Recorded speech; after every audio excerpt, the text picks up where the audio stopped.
আলাইকুম, সবাইকে স্বাগত জানাচ্ছি আজকের এপিসোড দেখার জন্য। আজ চা লাভারদের জন্য নিয়ে এসেছি মটকা চা বা তান্দুরি চা। এই চায়ের মূল বৈশিষ্ট্য হচ্ছে একটা মাটির পাত্রকে ঝলসিয়ে নিয়ে এই চাটা তৈরি করা। এই চাটা শুধু চা লাভাররাই না, যারা কখনোই চা খান না তারাও কিন্তু এই চাটা পছন্দ করবেন, আমি আশাবাদী।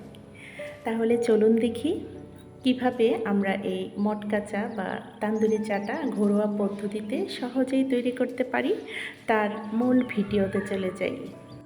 তান্দুরি চা বা মটকা চা তৈরির জন্য সবার প্রথম লাগছে আমাদের এরকম একটা মটকা, যে কোনো একটা ছোটোখাটো মাটির পাত্র। ভালোভাবে আমরা এটা ক্লিন করে নেব, পানি দিয়ে ধুয়ে নিয়ে তারপর এটা ঝলসিয়ে নেব বা আগুনে পুড়িয়ে নেব। আমি গ্যাস ওভেনেই পুড়িয়ে নিচ্ছি। দেখতে পাচ্ছেন আগুনটা আমরা প্রথমে খুব কমিয়ে দেব, তারপর আস্তে আস্তে এটা পুড়তে থাকবে। আগুনটা প্রথম অবস্থায় বাড়িয়ে দিলে কিন্তু এটা ফেটে যাওয়ার আশঙ্কা থাকে, তাই চুলার আগুনটা কমিয়ে রেখে আমরা এটা পুড়িয়ে নেব। এরপর পাশের চুলায় আমি চাটা তৈরি করে নিচ্ছি। এখানে আমরা কতটুকু চা খাবো তার কয় কাপ চা নেবেন তার দ্বিগুণ পানি দিয়ে দেব। এখানে আমি পানি দিয়ে দিয়েছি। পানি দেওয়ার পর আমি মটকা চায়ের মাপে আমি পানি দিয়েছি। তারপর এখানে গুঁড়ো দুধ দিয়ে দিয়েছি হাফ কাপ পরিমাণ। আপনারা চাইলে এখানে গুঁড়ো দুধের বিকল্পে লিকুইড দুধটাও ব্যবহার করতে পারেন। এবার দিয়ে দিয়েছি এখানে 3 টেবিল চামচ পরিমাণ চা পাতা। চা পাতাটা একটু বেশি দিয়েছি কারণ লিকারটা বেশি করে করব সেজন্য। এরপর ভালোভাবে আমরা এটা জাল করে নেব। একটু নাড়াচাড়া করে নিচ্ছি, দেখতে পাচ্ছেন।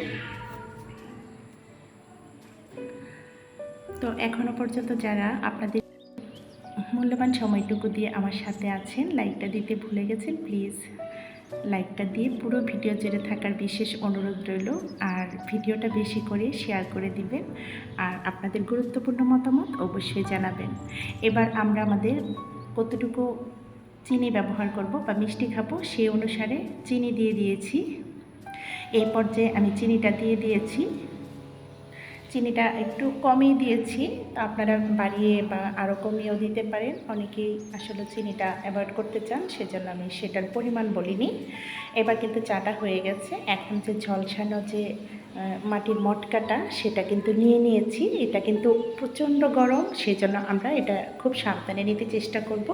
আমার চিমটিটা এই মুহূর্তে পাচ্ছিলাম না, সেজন্য একটা কাঁচির সাহায্য নিয়েছি। নিয়ে একটা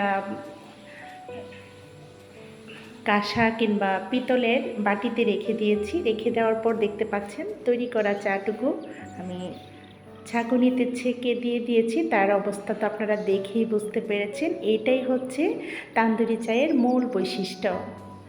আশা করি আজকের সহজ রেসিপিতে এই তান্দুরি চা বা মটকা চা রেসিপিটি আপনাদের ভালো লেগেছে। এবার আমি পরিবেশন করে দেখিয়ে দিচ্ছি। দেখুন এতটা লোভনীয় লাগছে, চা লাভারটা তো এটা দেখে ফিদা হয়ে যাবে, আমি আশাবাদী। আমি কিন্তু খুব একটা চা পছন্দ করি না, তবে এই চাটা আমার ভীষণই পছন্দ, সেজন্য আপনাদের সঙ্গে শেয়ার করলাম। এই চাটা যদি হয় কোনো এক শীতের সকালে কিংবা বর্ষামুখর বিকেলে, তাহলে কিন্তু চায়ের আড্ডাটা বেশ জমে যাবে, তাই না? এবার আমি বিস্কিট দিয়ে পরিবেশন করছি। আপনারা আপনাদের যে কোনো কিছু দিয়ে এটা পরিবেশন করতে পারেন। আর আমি কিন্তু এই চাটাতে কোনো ফ্লেভার ব্যবহার করিনি।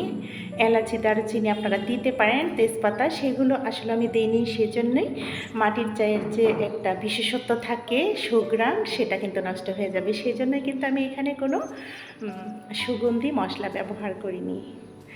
তো এই ধরনের টিপস সহকারে নতুন ও সহজ রেসিপি পেতে চাইলে অবশ্যই আমার চ্যানেলটাকে সাবস্ক্রাইব করে আমার পাশে থেকে যাবেন। বেল আইকনে ক্লিক করে দেবেন যেন নোটিফিকেশন এখানে সবার আগে আপনার কাছে পৌঁছে যায়। আর যারা এই কাজগুলো করে নিয়েছেন তাদেরকে জানাই আমার অন্তরের অন্তঃস্থল থেকে অনেক দোয়া ও ভালোবাসা। তো পরবর্তী ভিডিও দেখার আমন্ত্রণ রেখে আজকের মতো ভিডিওটা এখানেই শেষ করব। সবাই ভালো থাকবেন। আল্লাহ হাফেজ। আসসালামু আলাইকুম।